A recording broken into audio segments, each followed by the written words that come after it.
Hello everyone, welcome to ओकुल India के सबसे अफोर्डेबल लर्निंग प्लेटफॉर्म में आप सभी लोगों का एक बार फिर से बहुत बहुत स्वागत है।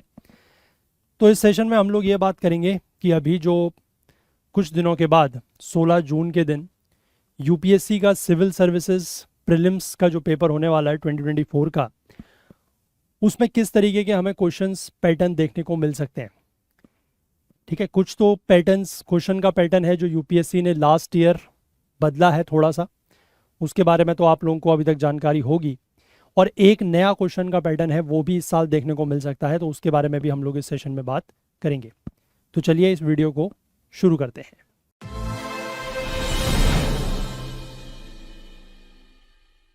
तो देखिए, मैं यहाँ पर आपसे अलग अलग तरीके के जो पैटर्न्स हैं एग्जाम में क्वेश्चंस के जो एक्सपेक्टेड हैं कि हो सकते हैं, उनके ऊपर बात करूँगा। एक छोटा सा वीडियो है, इसलिए मैं ये भी आपसे उम्मीद करता हूँ कि इसको पूरा वीडियो को देखिएगा लास्ट तक। देखिए, सबसे पहला तो क्वेश्चन इस तरीके का हो सकता है कि जिसमें आपको ऊपर क्वेश्चन लिखा हो और नीचे उसके ABCD सिंपल हो। ठीक है, मतलब यहाँ पर कोई सीधे सीधे आपको दिए हुए हैं, इसमें से जो सही है वो आपको बताना है। एक तो ये सिंपल पैटर्न है, कन्वेंशनल पैटर्न है जो यूपीएससी बहुत पहले से पूछता आया है, ये एक पैटर्न हो सकता है। एक क्वेश्चन का पैटर्न आपका इस तरीके का हो सकता है जिसमें आपको दो स्टेटमेंट्स दिए गए हैं और दो स्टेटमेंट के बाद पूछा है कि which of the statements given above is और आर करेक्ट, कि ऊपर दिए गए कथनों में से कौन से सही हैं, कि one only, two only, both one and two, या नाइदर वन नॉर टू, कि सिर्फ पहला वाला सही है, सिर्फ दूसरा वाला सही है, या दोनों सही हैं, या दोनों में से कोई भी सही नहीं है। ठीक है, अब यहाँ पर आपको एक चीज़ का ध्यान रखना है और वो ये है कि कभी कभी क्या होता है कि which of the statements given above is और आर करेक्ट पूछा है, या कभी कभी यहाँ पर नॉट करेक्ट भी पूछ लेता है। बस इस बात का ध्यान रखिएगा कि कभी कभी यहाँ पर नॉट करेक्ट भी पूछ लेता है, तो उसका ध्यान रखते हुए ही जवाब देना है। ठीक है, तो ये दूसरा पैटर्न हो गया। इसके बाद तीसरा आपका जो क्वेश्चन का पैटर्न है वो इस तरीके का हो सकता है, जो ये भी यूपीएससी का पुराना पैटर्न है, कि आपको 3 स्टेटमेंट या 4 स्टेटमेंट दिए जाएं और उसमें से पूछा जाए कि which of the statements given above is और आर करेक्ट। ठीक है, जैसे one only is correct, 1 and 2 are correct, 2 and 3 are correct, 1, 2 and 3 are correct. यहाँ पर 3 स्टेटमेंट है, 4 दे के भी पूछा जा सकता है ऐसा ही सवाल। तो ये भी कन्वेंशनल है, इसमें भी आप बड़े आसानी से कर सकते हैं। ठीक है, इसमें भी वही चीज़ का ध्यान रखना है कि करेक्ट और नॉट करेक्ट का, जैसे यहाँ पर पूछा है कि which of the statements given above is और आर करेक्ट, यहाँ पर फिर वही चीज़ है कि नॉट करेक्ट भी वो पूछा जा सकता है, तो ये भी ध्यान रखना। ठीक है, ये आपका एक अगला पैटर्न हो गया। एक अगला पैटर्न आपका ये वाला हो सकता है कि जैसे आपके 3 स्टेटमेंट दिए हैं और इसमें पूछा गया है कि how many of the above statements are correct, कि ऊपर दिए गए जो स्टेटमेंट्स या कथन है उसमें से कितने सही हैं। तो कितने सही हैं मतलब ओनली 1, ओनली 2, ओनली 3 या नन। ये पैटर्न यूपीएससी ने 2022 में इंट्रोड्यूस किया था, कुछ कम क्वेश्चंस वहाँ पर थे, बट 2023 में ये इस तरीके के क्वेश्चंस की संख्या बहुत ज़्यादा हो जाती है, इसी की वजह से पेपर जो है वो अपने आप में टफ भी हो जाता है। तो only 1 is correct, only 2 is correct, only 3 या नन इज़ करेक्ट। तो ओनली 1 करेक्ट का मतलब है कि इन तीनों में से अगर कोई एक सही है, ठीक है, चाहे वो फर्स्ट हो, चाहे सेकंड हो, चाहे थर्ड हो, कोई भी एक अगर सही है तो आप क्या कहेंगे कि हाउ मेनी आर करेक्ट, सिर्फ एक ही करेक्ट है। अगर इन 3 में से कोई 2 सही हो, चाहे वो 1 और 2 हो, चाहे 2 और 3 हो, या 1 और 3 हो, है ना, तो फिर वो ओनली 2 हो गया। या तीनों अगर सही हैं तो ऑल 3 आर करेक्ट, या इनमें से कोई भी सही नहीं है तो नन इज़ करेक्ट। अब इसमें भी बस आपको यही चीज़ का ध्यान रखना है कि कितना करेक्ट पूछा गया है, या फिर यहाँ पर भी हर क्वेश्चन में इस बात का ध्यान रखिएगा कि करेक्ट पूछा जा रहा है या नॉट करेक्ट पूछा जा रहा है। ठीक है, करेक्ट पूछा जा रहा है, नॉट करेक्ट, इनकरेक्ट क्या पूछा जा रहा है उसका ध्यान रखना, उसी के हिसाब से जवाब देना है। और ओनली 1, ओनली 2, ओनली 3 का क्या मतलब है ये मैंने आपको यहाँ पर बता दिया। इसके बाद एक और पैटर्न है, जैसे आपका मैच द फॉलोइंग के केस में आपको कुछ पेयर्स दे दिए जाते हैं, उसमें भी पूछा जाता है कि how many of the above pairs are correctly matched. तो इसमें भी वही चीज़ है कि only 1 is correctly matched, only 2 और 3 या नन, कि 3 आपको पेयर्स दिए हैं तो इन तीनों में से कौन सा पेयर करेक्टली मैच्ड है। वो सिर्फ पहला हो सकता है, सिर्फ दूसरा हो सकता है, या सिर्फ तीसरा हो सकता है। अगर 3 में से सिर्फ एक ही पेयर करेक्टली मैच्ड है तो ओनली 1 हो जाएगा। 3 में से अगर कोई 2 पेयर्स करेक्टली मैच्ड हैं, चाहे वो 1 and 2 है, चाहे 2 and 3 है, या 1 and 3 है, तो वो आपका ओनली 2 में आ जाएगा। तीनों पेयर्स करेक्टली मैच्ड हैं तो all 3 pairs are correctly matched. None is, अगर कोई भी सही मैच नहीं है तो फिर नन। बस ध्यान वही रखना है कि करेक्टली मैच्ड पूछा है या आर नॉट करेक्टली मैच्ड या इनकरेक्टली मैच्ड पूछा है, ऐसा भी पूछता है। ठीक है, इसके बाद एक पैटर्न बेसिकली ये भी है जो यूपीएससी ने लास्ट ईयर इंट्रोड्यूस किया, और इसमें क्या है कि दो स्टेटमेंट्स आपको दिए जाते हैं, स्टेटमेंट 1 एंड स्टेटमेंट 2। उन दोनों स्टेटमेंट्स को पहले आपको अलग अलग पढ़ना होता है, समझ के ये देखना होता है कि कौन सा स्टेटमेंट इन दोनों में से सही है। अगर दोनों में से एक स्टेटमेंट सही नहीं है तो आपका काम आसान है, तो फिर आपका ऑप्शन आइदर सी होगा या डी होगा, क्योंकि सी या डी में क्या लिखा होता है, statement 1 is correct but statement 2 is incorrect. D में लिखा होता है statement 1 is incorrect but statement 2 is correct.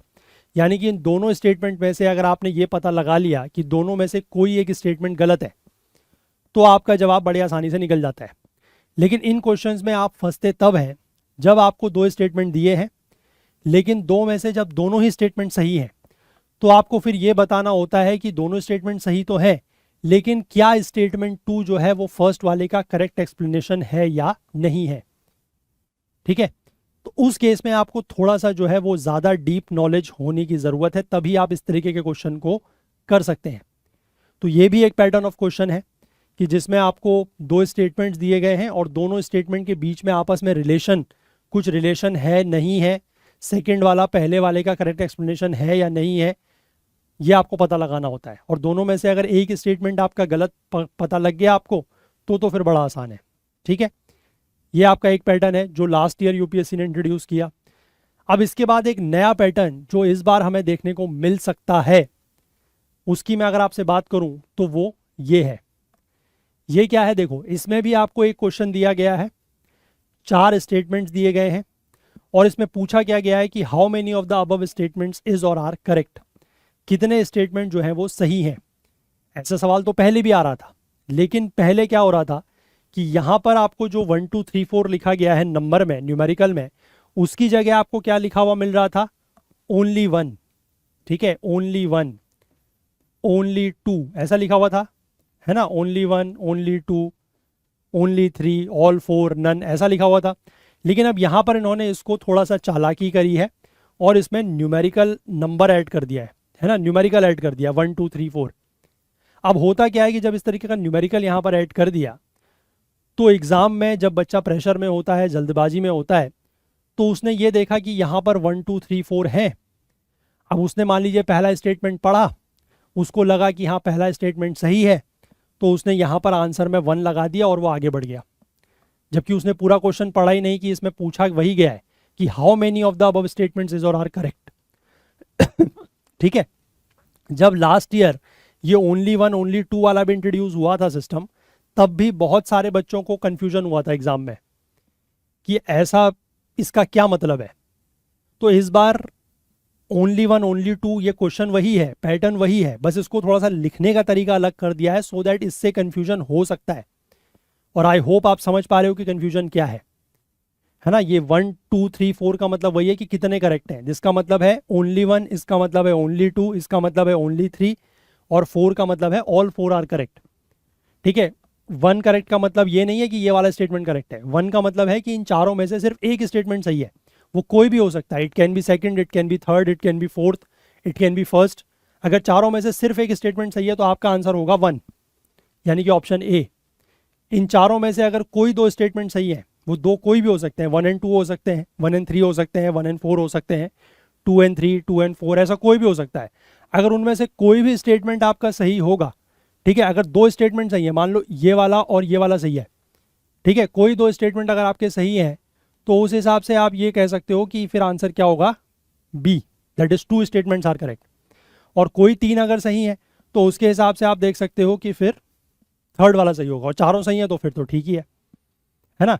अब ये मैं आपको इसलिए बता रहा हूं क्योंकि ये जो क्वेश्चन है ये यूपीएससी का ही क्वेश्चन है, लेकिन ये इस साल का जो सीडीएस का एग्जाम हुआ है, ठीक है, जो सीडीएस का एग्जाम हुआ है, सीडीएस फर्स्ट 2024, ठीक है, सीडीएस का जो पहला एग्जाम हुआ है 2024 का, ये उसमें आया हुआ क्वेश्चन है। तो ये वाला पैटर्न यूपीएससी का वहां पर देखने को मिला है, तो इसलिए एक्सपेक्ट किया जा रहा है, और मैं भी इसको एक्सपेक्ट कर रहा हूं कि हो सकता है कि अभी जो 16 तारीख के दिन पेपर होना है उसमें इस पैटर्न के ऊपर क्वेश्चन मिल जाए। तो फिर सब कुछ आने के बावजूद अगर आप इस पैटर्न से कंफ्यूज हो गए और वहां पर गलत मार्क कर दिया तो फिर ठीक नहीं है ना। तो इसलिए इस चीज़ को थोड़ा सा ध्यान में रखिएगा तो मुझे लगा कि आप लोगों को ये इन्फॉर्मेशन आप लोगों तक पहुंचनी चाहिए, क्योंकि हो सकता है वैसे CDS का पेपर आप लोगों ने कुछ ने देखा हो, बट कुछ लोग हो सकता है कि नहीं भी देखे हो, तो इसलिए मुझे लगा कि थोड़ा सा ये इन्फॉर्मेशन आप लोगों को देनी चाहिए। और मैं चाहूँगा कि इस इन्फॉर्मेशन को आप लोग ज़्यादा से ज़्यादा लोगों तक अपने पहुँचाएँ। फिर उसी तरीके से जैसे ये भी वही क्वेश्चन है, इसमें 3 स्टेटमेंट है। अब 3 स्टेटमेंट में how many of the above statements are correct, है ना, 1 2 3 या नन। तो ये वही है, 1 का मतलब है ओनली 1, 2 का मतलब है ओनली 2 आर करेक्ट, 3 का मतलब है ऑल 3 आर करेक्ट। ठीक है, तो 1 इज करेक्ट मतलब कोई भी 1 हो सकता है, या तो 1 या सेकंड या थर्ड, तीनों में से अगर कोई भी एक सही है तो आंसर विल बी 1, कोई 2 सही है तो आंसर विल बी 2। ठीक है, तो ये बेसिकली ओनली 1, ओनली 2 और ओनली 3 को लिखने का तरीका इन्होंने बदल दिया है। और वो लिखने का तरीका इन्होंने इसीलिए बदला है क्योंकि कुछ बच्चे इसमें भी कंफ्यूज होंगे, डेफिनेटली कंफ्यूज होंगे। अगर आपको पहले से इस बात का आइडिया नहीं है कि ये क्या चल रहा है तो वहाँ पर आप फंस सकते हैं। ठीक है, तो इस बात को आप लोग ध्यान रखिएगा। ठीक है, तो चलिए, इस सेशन में हमारे साथ जुड़ने के लिए आप लोगों का बहुत बहुत धन्यवाद। इस वीडियो में मुझे आपको यही इन्फॉर्मेशन देनी थी, और मैं चाहूँगा कि इस वीडियो को आप लोग ज़्यादा से ज़्यादा शेयर करें ताकि सभी स्टूडेंट्स तक, सभी एस्पिरेंट्स तक ये बात जो है वो पहुँच जाए। और आप लोगों के एग्ज़ाम से पहले मोस्ट प्रोबेबली ये हमारे इस चैनल का लास्ट वीडियो होगा। अगर हम बीच में मिले तो अलग बात है, अदरवाइज़ आप लोगों के एग्ज़ाम के लिए जो 16 जून को पेपर होने वाला है उसके लिए आप सभी लोगों को बहुत बहुत शुभकामनाएं, और बहुत अच्छे से आप लोग पेपर कीजिएगा। उसके बाद हम लोग फिर आगे मिलते रहेंगे। तो इस वीडियो में इतना ही, और कोई इंपॉर्टेंट इन्फॉर्मेशन के साथ आपसे फिर होगी मुलाकात। तब तक के लिए अपना बहुत बहुत ध्यान रखें। Please do take care of yourself. Thank you, have a nice day, bye bye.